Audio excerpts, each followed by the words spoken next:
We are going to be talking about today how to become a money magnet. Okay, so if you all are interested in, because money is actually a spiritual thing. We've actually given so much value to it and stuff because, you know, we can touch it. But let me tell you why it's spiritual. It's because it can be in more than one place at one time. Right. So like people are spending money in China right now. People are spending money in New York. They're spending money all over the world. And so it can be in more than one place at one time. You can't do that, right? I'm right here and this is the only place that I can be. Now I am a spiritual being. I live in a body and I have a soul, but we're not here for like that type of class. We're here for money class. But it's really important when you want to manifest money in your life that you learn how to control your emotions. Someone put that in the comments for me. Learn how to control your emotions. Learn how to control your state is what I would like to call it, okay? So if you find yourself an emotional wreck, ladies, okay, let me talk to ladies. If you find yourself an emotional wreck and you let every little thing that happens in your life take you from one extreme to the next, then it is going to be extremely difficult for you to manifest money because it's not attracted to people who are emotionally like just a basket case. Okay. So I do know some people who, maybe they have got some money, but you better work on that your emotional state very quick, because it just helps in everything. Like, not even with money, it just helps you in marriage, in raising children, and everything. If you can learn to control your emotional state so that things don't just take you off the rockers, right? And you're just like, oh my God, So you learn how to do that. You can learn at your job. So if you work a job, you have coworkers, right? You can learn how to manage your emotions so your coworkers do not have you like a puppet. Okay, if you guys imagine, a puppet, if you don't learn to control your emotions, then your boss, your coworkers, your husband, your children, the person who cut you off on the freeway, all that kind of stuff it'll wreck your emotional state. And now guess what has happened, ladies? You've actually given power to something external to you. You've now given up your power to somebody on the freeway. Hello, somebody. Okay. And you don't want to do that, right? So you want to be in control of your emotions, right? So that's really important when it comes down to manifesting money, because a lot of us, we're entrepreneurs, and I don't know how many entrepreneurs I have here, but really understanding in entrepreneurship, there's highs and there's lows. And if you can learn how to manage yourself in the lows, then you'll be okay, right? You will know that my God shall provide. Okay, so that's what you have to know. You have to live in the now faith as it relates to money. Okay, so I want to share with you all just a few things that I've written down, some notes, some things that the Father actually deposited to me to give to you all this morning. I am definitely someone who I love talking about money. Okay, so I don't even have any. I'm not gonna apologize about it or anything like that, because here's what I have seen growing up in church, growing up in the South, growing up just growing up. I've seen that we don't want to talk about money, right? We want to talk about everything else. We want to talk about, oh my God, and you can do this and how to lose weight and all these things. And everyone's so cool with us talking about those topics. But then when it comes down to talk about money, it's like, oh, you just shouldn't, don't talk about that, right? Just be okay with what you got. Why do you have to be so greedy? And I'm like, well, why can't I have as much money as I want, as I desire? And why can't I know that desire, good desires come from God himself? Evil desires are not from God. So I don't have a desire for money so that I can do some evil thing, right? I have a desire for money because there's things that I want to do. If we're going to grow Girl Power Unite, across the world, it's going to take money. It's going to take running ads. It's going to take, Dallas will have to build out a team of people to come in and help her with graphics and, and then you have events and stuff like that. That requires money. So why am I talking about money? Because it's a part of our everyday life. And nobody woke up this morning, hello somebody. Nobody woke up this morning and was concerned about oxygen. No one rose up, opened their eyes and said, oh my God, I wonder if we're going to have enough oxygen today in order for me to sustain life. No one did that this morning, No one got up this morning, at least not in the United States, No one got in the United States and said, oh my God, I wonder if we're going to have enough water today.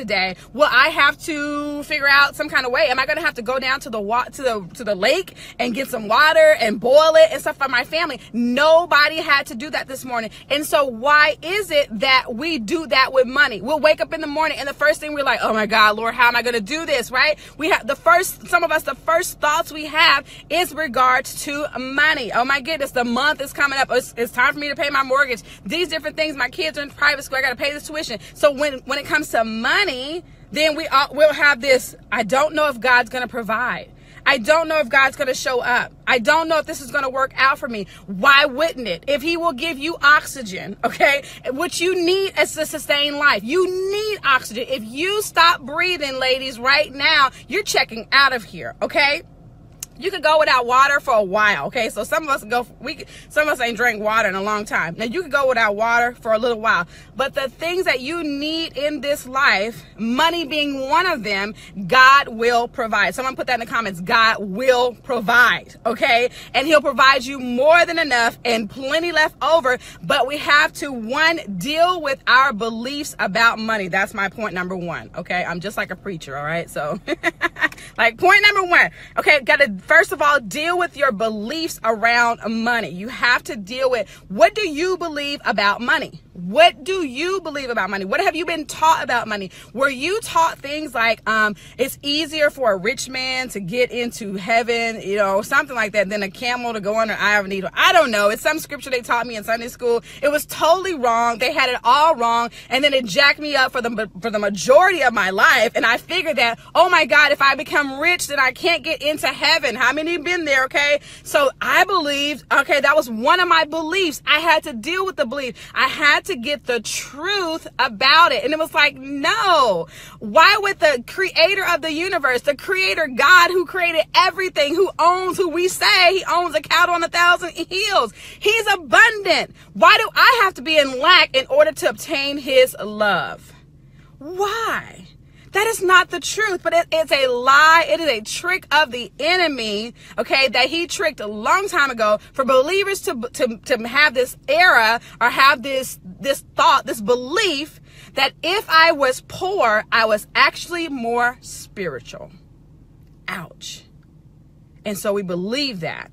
And so we didn't want to attain nothing. We wanted this earth is not our home, and we're not going to be here. This is not my home. And and so we had all those beliefs. So you have to deal with, what do you believe about money? If you believe that rich people are evil, guess what? You'll never become that which you despise. So if you think the rich are getting richer and the poor are getting poorer, you'll never become that which you despise. And I had to learn that as well, because coming from the South, that's what I believe. I believe the rich were getting richer and the poor were getting poorer. Why? Because that's what everybody around me was saying. That's what my mom said. That's what my grandma was saying. And they were like, the rich people are getting richer and the poor people are getting poorer. And so I had that belief system. And so I had to deal with that belief and say, no, actually, that's not what's happening here, right? Rich people are creating more stuff and making more money. Poor people are focused on what they don't have, and thereby creating more of what they don't have. They're not having more, right? It's just like the guy in the Bible who had the talents. You know, some had 5, 10, and one had 1.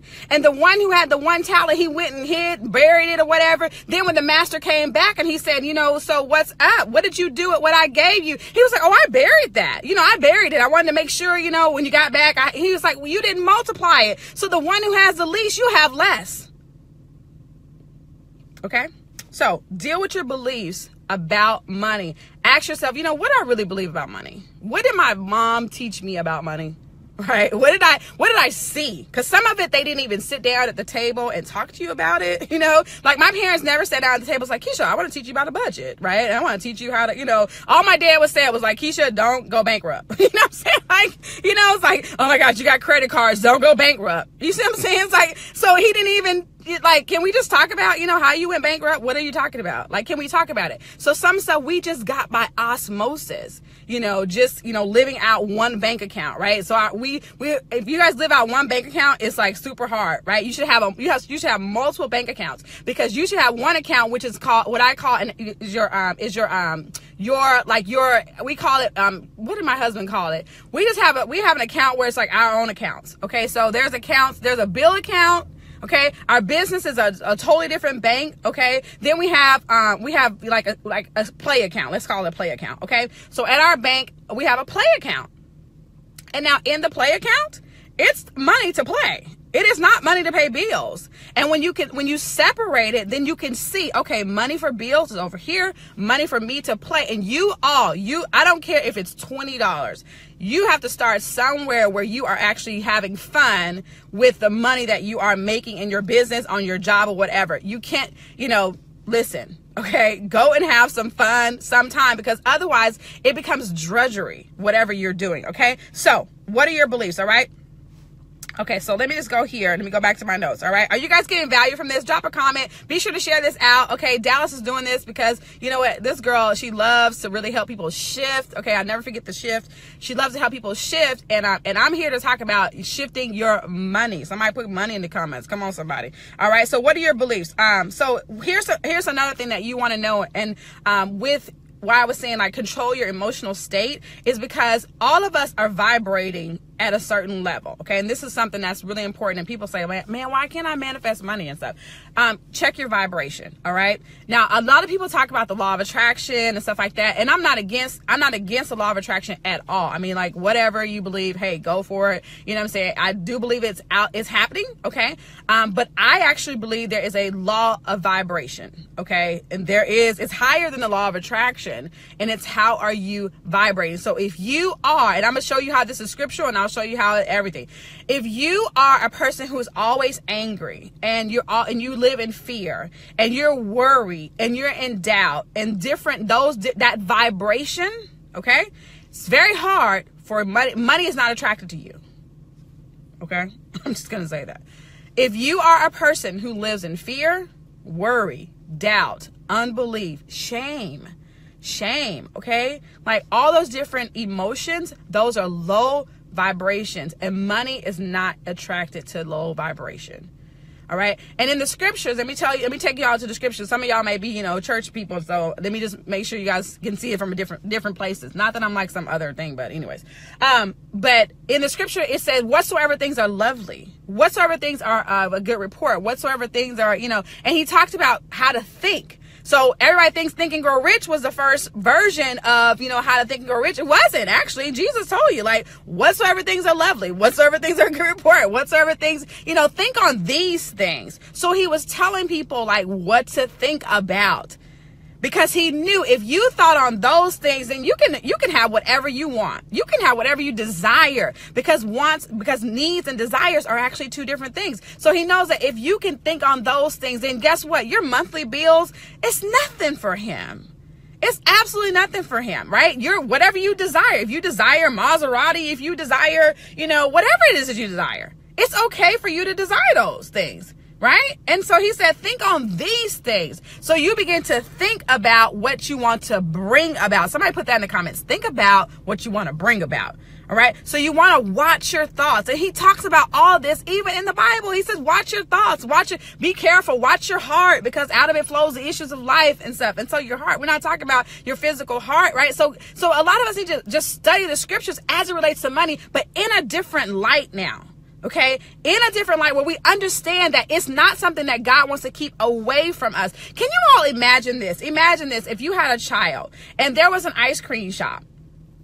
And so you would take this child to the ice cream shop like every day. And so, and people would be sitting in there eating ice cream and everything. And then you take the child, you say, oh, look at all the ice cream. Doesn't it look lovely? Look at those people and look at them eating ice cream. And that's so awesome. Would you like some ice cream? Well, you can't have any. You guys, you'd be like, that's so evil. That's evil. And so that's how I feel people act like God is. Like he'll say, oh, look at that. Like that person has a Porsche. That person has a mansion. Oh, that person, they're flying the world. Oh, but you can't have that. Like, I own everything, but nah, you can't have that. You guys, does that make sense? It doesn't even make sense. But we've been taught that we should have less. We can't have those things. Okay. So let's see what else I want to tell you guys. When you become aware of how to make money. I saw some rock stars jump on here, Jamila Corbett on here and stuff like that. Rock stars. Janine Cummins, and I used to watch Janine over on Periscope. Amazing woman. Listen, you all, when you become aware of how to make money, no one can take it away from you.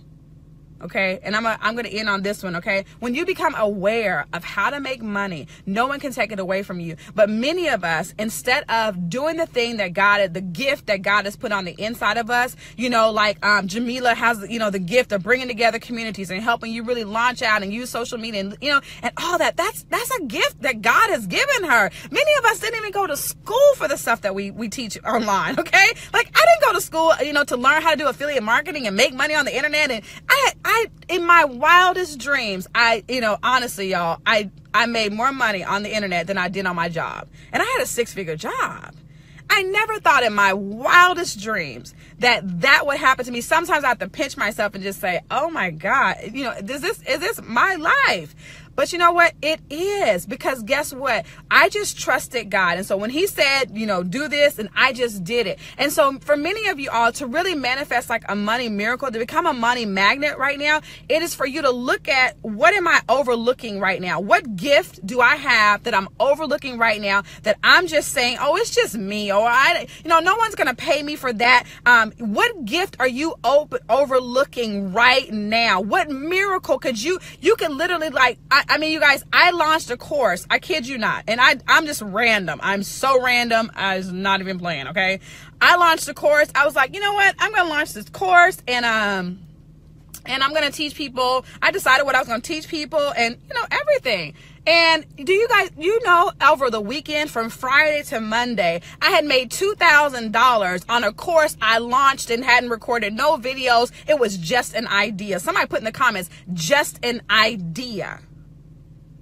And so many of you have to learn how, when you get the ideas, because I know God has given you ideas to create whatever level of money you have a desire to make on the internet, offline, wherever you are.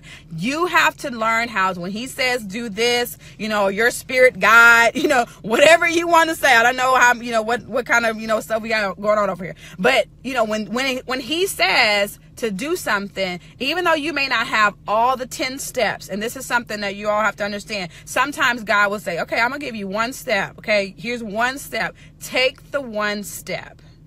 All right, take the one step. And then when you take the one step, guess what? I'll unlock 2, 3, and 4, right? I'll unlock the rest of them, so you'll see where you need to go next. But just take the one step. How many of you guys are going to be committed to taking the one step, to taking the ideas, right? The thing that, it, like I said, it may be, you might be like really good at putting clothes together. That's a gift, you all. There's a lady in Atlanta, Georgia, who has a whole business around helping people get dressed, right? She helps stars get dressed, and now she's making clothes and everything. So don't diminish. Don't, let me say it like this. I was talking to my crew or whatever, and I said, don't look at yourself like a grasshopper.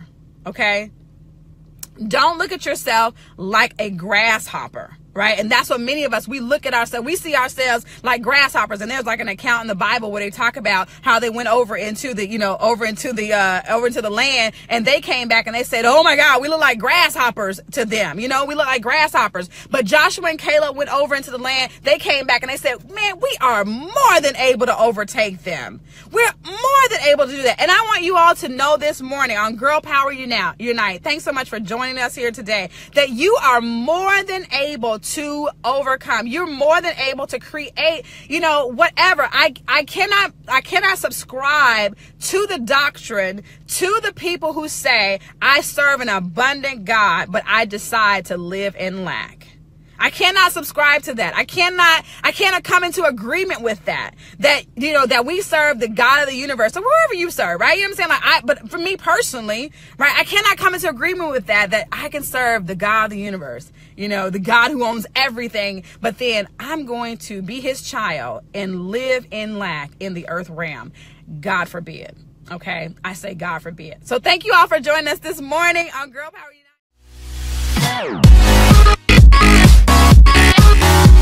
Yeah.